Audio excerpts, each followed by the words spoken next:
On September 6, 2014, Agnese Klavina, a vibrant young woman, vanished into thin air after an evening of revelry at a prestigious nightclub. As the hours ticked by, the police would go on to launch a frantic investigation, and, one by one, a trail of startling clues would begin to emerge. This is the case of 30-year-old Agnese Klavina. Agnese Klavina was born on July 8, 1984, in Riga, Latvia. She was welcomed as the second daughter to her mother and father Daiga and Vladimir. Her sister Gunta was 2 years older than her.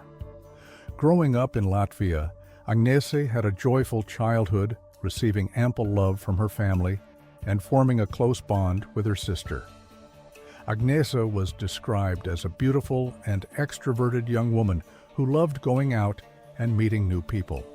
She enthusiastically filled her evenings with clubs and restaurants, reveling responsibly, as recalled by family members, in the pleasures of living life to the fullest. In her mid-20s, Agnese made the life-altering choice to relocate from Latvia to London in search of better job opportunities. While living in London, Agnese met a businessman named Michael Millis in a London church. Michael, 8 years Agnese's senior, was the former owner of Westbourne Studios in West London and immediately captivated her attention. Their connection deepened as they embarked on a romantic relationship. Those close to the couple remember the pair swiftly falling head over heels for one another. By all accounts, life was good for Agnese. She not only discovered new employment opportunities in London, but had also seemingly found love. In 2014, Agnese was thrilled to receive a 3-month contract offer as a receptionist in a luxury club called the Ocean Club in Marbella, Spain. Marbella is one of the most popular holiday destinations in Spain, with its delightful year-round temperate climate, stunning beaches, and a lively nightlife. It has captivated tourists from all around the world. Marbella holds a special appeal for the affluent, with luxury resorts known to draw in countless rich and famous guests as their preferred getaway. Such extravagance was precisely what attracted Agnese to the area, and she eagerly accepted the job offer. In 2014, she made the solo move to Marbella, leaving her boyfriend Michael behind in London. While she would be moving alone, the two decided to continue their relationship despite the distance. Agnese frequently visited her family in Latvia, and when she shared the news of her move to Spain with them, she received their unwavering support.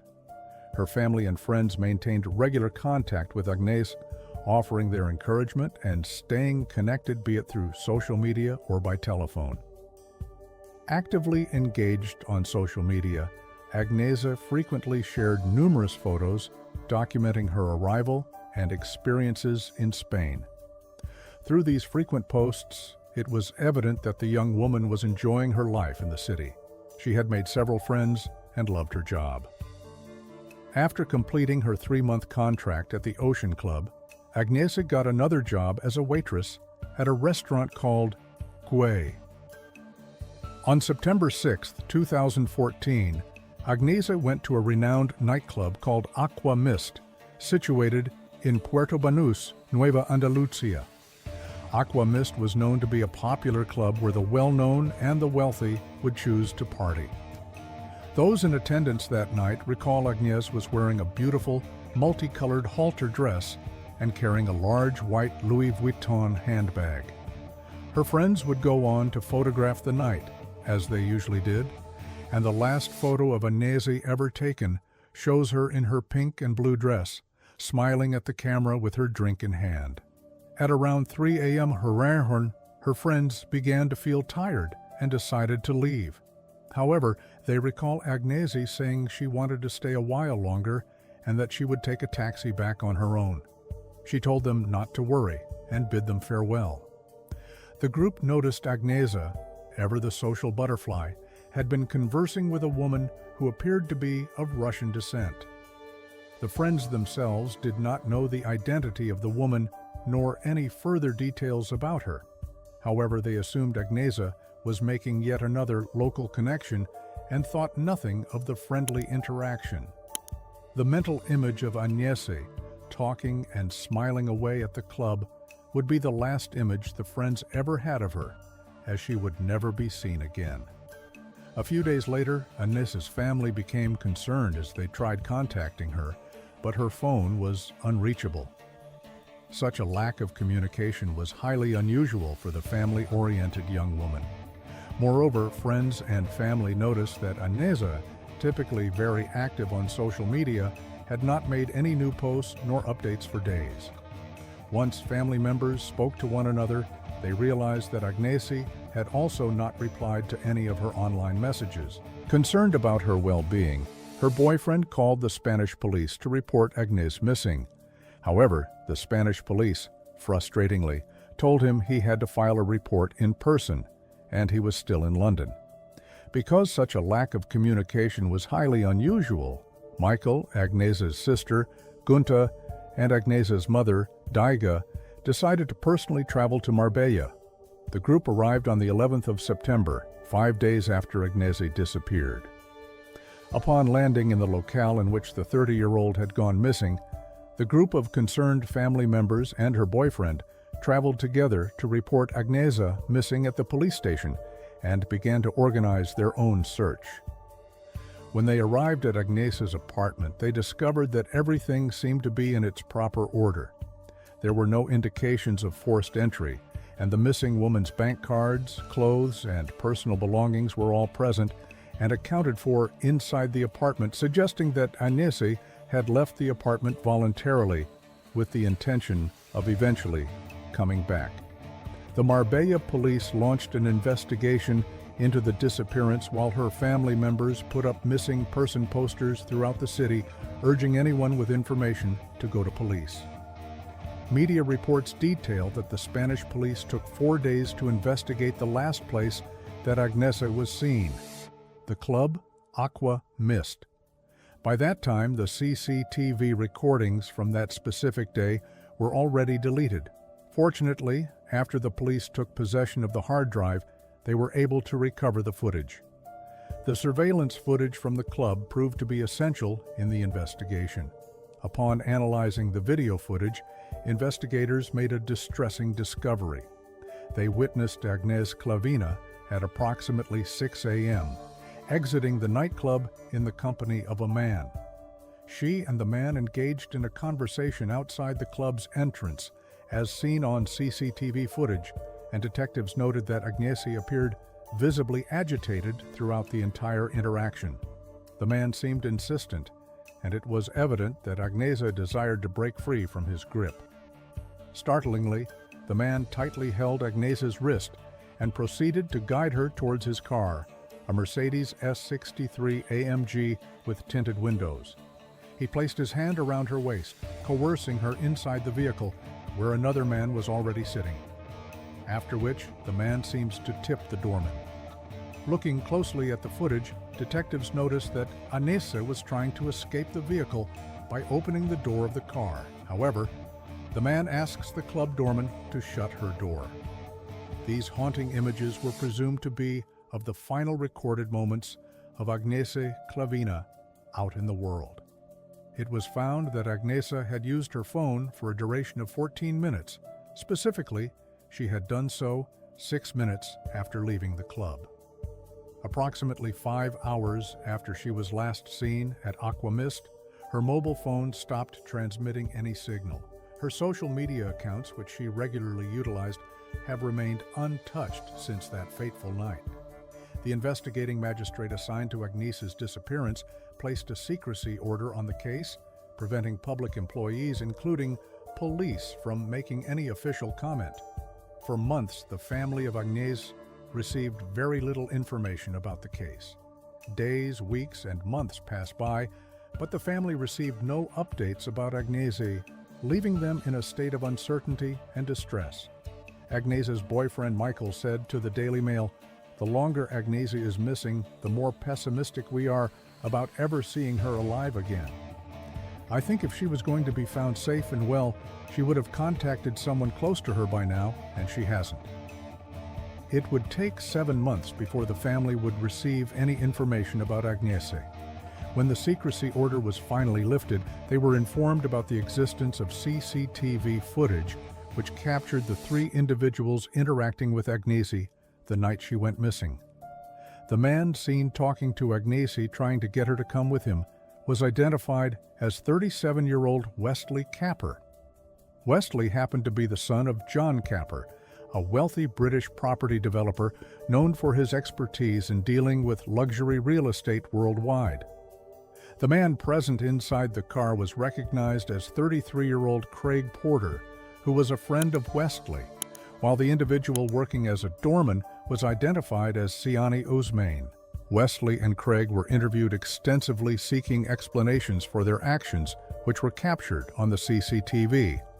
Wesley and Craig claimed they were innocent, asserting that Agnese willingly entered their vehicle and that they did not force her.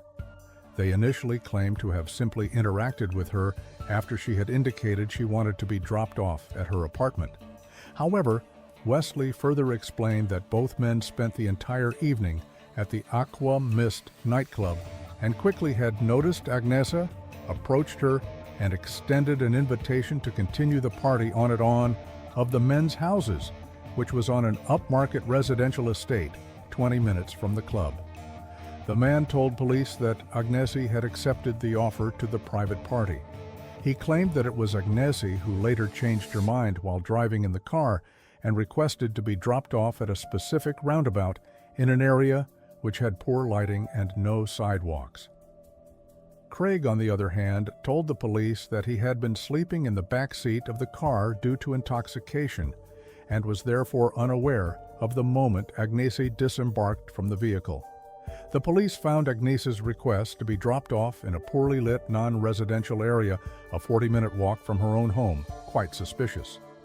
Wesley and Craig's statement of events did not seem to make sense, raising further questions.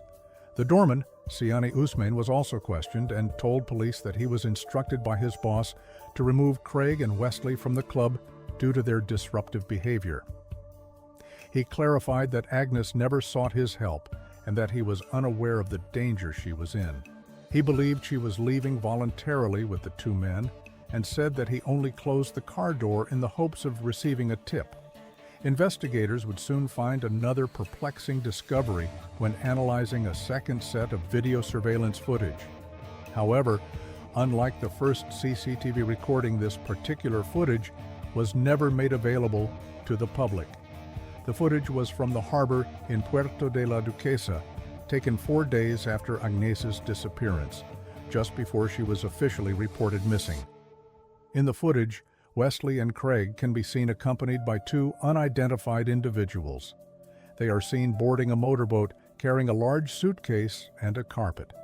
The boat was found to belong to Wesley Capper. Upon questioning, Wesley claimed that the suitcase contained clothes and that the carpet was not a carpet at all, but bedding, as they had been planning on going to Ibiza with their friends for a few days of partying. The boat was later found docked in Cartagena, Spain, about 452 kilometers from Marbella. The police seized the boat and conducted a forensic analysis. Police found traces of DNA, however. A DNA test determined that it was not Agnese's DNA. Additionally, police had conducted forensic analysis of Wesley's Mercedes car and had found a blonde hair in the trunk. Unfortunately, it was not possible to determine their origin by comparing them to hair samples collected from Agnese's hairbrush. Upon examination of Wesley's phone, authorities discovered that several concerning calls were made on the night of Agnese's disappearance. Records indicate that Wesley attempted to contact the emergency services multiple times, but each time he hung up. Furthermore, his mobile phone registered 14 calls made to his friend named Paul Farmer between 6:23 a.m. and 6:38 a.m., followed by additional calls later that morning. These calls occurred just 30 minutes after Agnese was last seen on CCTV footage getting into their vehicle. When confronted about these calls, Wesley tried to justify them. He claimed that the calls to the emergency services were accidental and that he had contacted his friend Paul Farmer in order to purchase drugs.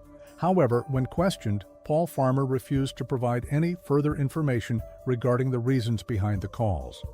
Later, the family's lawyer, in an interview, said that Agnese, they believe, is no longer alive, and that he believes her body is in the depths of the ocean. He further said that the perpetrators had ample time to destroy any evidence, considering that Agnese was not even reported missing until September 11, 2014, 5 days after her actual disappearance. He cites the unwillingness of the police in Marbella to cooperate with families from out of town. After over 18 months of investigation, both Wesley Capper and Craig Porter were formally charged with aggravated unlawful detention, a charge which took into account the evidence from the CCTV footage. Wesley and Craig were released on bail, awaiting their trial after paying the necessary amount of money. Nevertheless, they were subjected to travel restrictions and prohibited from leaving Spain until the conclusion of the trial. Agnese's family protested that the two men should not be free and should be locked up until the trial, but a judge rejected their appeal. In 2017, Craig Porter was granted permission to return to England for the birth of his child. Agnese's family voiced their objections to this decision due to concerns that he might choose not to return to Spain in order to evade the trial. Craig would eventually return to face trial. The case would be brought in front of a judge beginning in March 2019, 4 years after Agnese went missing. All three men, Wesley Capper, Craig Porter, and Siani Usman, appeared in court. All three pleaded not guilty and maintained the same version of events. Wesley admitted drinking beer and vodka and taking drugs that night. But he insisted under oath Agnese got into his car willingly after they met in the club. He said that he was holding her by the waist as they left Aqua Mist because she was drunk and staggering. Prosecutors alleged it was evident from the footage that the men had taken advantage of Agnese's intoxicated state in order to coerce her into the car against her will. They further said that the doorman should be considered an accomplice in the unlawful detention. As he closed the back door when Agnes attempted to leave, this charge potentially carried a sentence of 4 years in prison. The prosecution sought a sentence of 12 years for both Wesley and Craig, along with a compensation amounting to £75,000 for the family of Agnes. Prosecutors said Wesley should be given a harsher penalty as they believe he had made Agnese enter his vehicle against her will in the initial offense, and had further aggravated the crime by instructing the club doorman to close the door when she attempted to exit. They further added that the separate CCTV footage taken 4 days later showing a carpet and a suitcase being taken aboard a boat by 4 men, including the 2 defendants, was not necessarily proof Agnese was dead, but helped shape an odd picture that might explain why she had disappeared. The defense argued, "The only evidence that is undisputed is that Agnese Klavina left the nightclub and got into a car driven by my client, which Craig Porter was a passenger in. The rest is conjecture and speculation." According to the defense lawyer, the CCTV footage only demonstrated Wesley's attempt to convince Agnese to enter the car, and he emphasized that she willingly chose to get into the vehicle. Additionally, the lawyer argued that the 14-minute phone usage, occurring 6 minutes after Agnese left the club, could be attributed to a WhatsApp call she potentially made to a friend requesting to be picked up along a road. During the time after she exited the vehicle, it is suggested by defense lawyers that a third unidentified individual may have noticed the 30-year-old while she waited on the road. The defense attorney representing the club doorman stated in court that his client was innocent and should not be convicted. Media reports stress that the doorman was solely prosecuted by the lawyers representing Agnese's family and not by the state prosecutors, as in the case of the 2 men who forced her into the car. The doorman, who hails from Cameroon, was the only one among the three defendants who chose to deliver a final statement to the court from the witness stand before the judges withdrew to deliberate on their verdict. During his speech, he described Agnese as a frequent patron of the nightclub. He also told the court that he had come to Spain from his homeland of Africa just to earn a living and help his family, who was starving. He also suggested he may be on trial because of the color of his skin or the origin of his citizenship. Weeks later, the verdict was delivered, declaring Wesley Capper and Craig Porter not guilty of unlawful detention. The judge determined that Wesley did not force Agnese into his car. Instead, Wesley was convicted of a lesser crime, coercion, relating to the way that he got drunk Agnese to leave with him, and he was handed a 2-year prison sentence. Craig was sentenced to 6 months for being an accomplice. In addition, EF were ordered to pay €10,000 compensation to Agnese Klavina's family. The doorman, on the other hand, was cleared of all charges.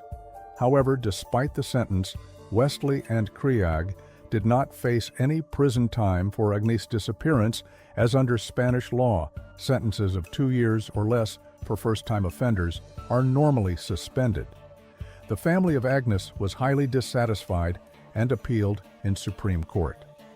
Media reports note that Wesley and Craig were involved in another case while awaiting trial for Agnese's, this time for a hit-and-run. On May 9, 2016, 1 month after the duo was charged with Agnese's disappearance, Wesley was driving at high speed under the influence of alcohol and drugs. He struck a woman from Bolivia named Fatima Dorado Parra. She had been in a marked pedestrian crossing in the town of San Pedro de Alcántara near Marbella around 8 p.m. However, Wesley did not stop, but instead went to an Indian restaurant as if nothing had happened. Fatima was taken to the hospital but died a few hours later. After Fatima's tragic demise, her husband, in a state of disbelief, shared about how generous she was. He revealed that Fatima used to send hundreds of pounds back to her hometown of Santa Cruz in Bolivia every month in order to support the education of her teenage children, Sebastian and Carla. Wesley was arrested after witnesses recognized his Bentley. He confessed to killing Fatima in the hit and run, and was remanded in jail after appearing in court the following day. Wesley stood trial for the hit and run case and was found guilty and sentenced to only a 2-year suspended sentence, which meant that he would not be put behind bars. Craig was, however, allowed to walk free completely. Some speculate that the lenient sentence was due to his substantial financial compensation to the victim's family. It was found that Wesley had paid £8,500 to the family of his victim, as well as £950 a month since the accident. 1 month after the trial for Agnese was over, Craig was arrested again, this time for carjacking. Reportedly, Craig and another one of his friends had forced 2 people into a vehicle at knife point and assaulted them. The vehicle was later found burnt out, discovered on desolate land near the Costa del Sol vacation town. Both men had to jump out of the moving vehicle after they were beaten and hit with beer bottles by Craig. Craig and his friend, who already had an arrest warrant under his name in the UK, were subsequently detained. While Craig's friend was extradited to the UK, it is unclear if Craig actually received any criminal sentence. On July 26, 2021, unfortunately, Wesley Capper died of a stroke caused by COVID-19 at the age of 44 in a Spanish hospital. His death means that even if the Spanish Supreme Court were to overturn the initial decision in the case of Agnese, he cannot be held legally accountable. Not trace of Agnese nor her body has ever been found, leaving her family and loved ones to forever yearn for truth and closure. What do you think happened to Agnese? Was there a cover-up?